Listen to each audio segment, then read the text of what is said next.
د افغانستان او افغانانو لپاره په لومړي ځل غټ د پرمختګ خبر. سلام درنو لیدونکو، ستړي مه شئ. قطر الخیریه بنسټ کندهار کې د 400 بستریز روغتون جوړولو ژمنه کړې.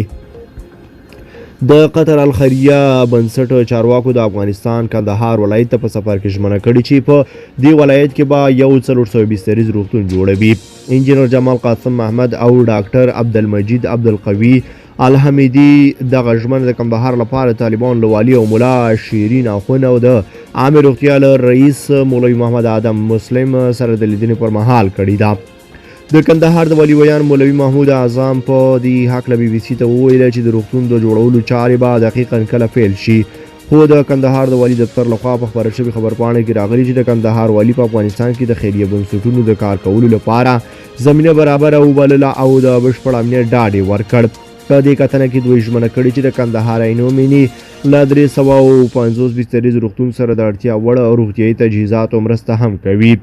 د کندهار والي ملا شیرین اخون د الخیریه بنسټ له استازو غوښتنه کړې چې په لرو پرتو سیمو کې دې هم کلینیکونه، ښوونځي، مدرسې او جوماتونه جوړ کړي او د نشه یي توکو د بدیل کښ په نشه یي توکو د روغ د کسانو د درملنې او د اوبو شبکو په برخو کې د همکاري وکړي.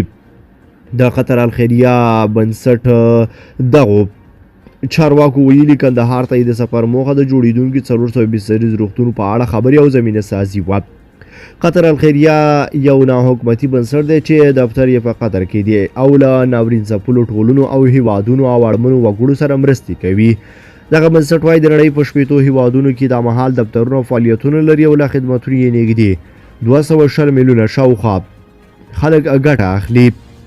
قطر په تیرو څو کلونو کې له افغانستان سره بېلابېلو برخو کې اړیکې لرلي او اوس هم افغانستان کې له طالب چارواکو سره ډېره راشه درشه پالي.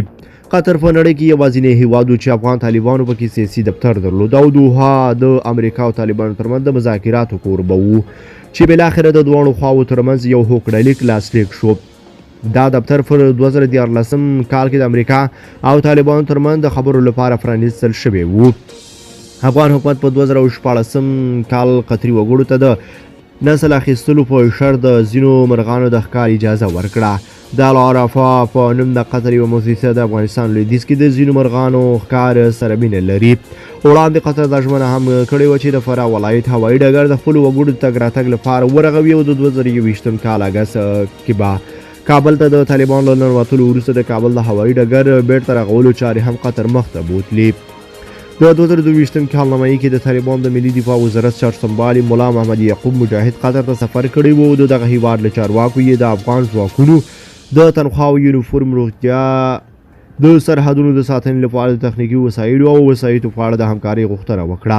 ملا یعقوب مجاهد له قطر تر راستنېدو وروسته ویلي د قطر امیر سره خبرو کې یې پر امنیتي او دفاع وزارت اړوندو مسایلو مهمې خبرې درلودې.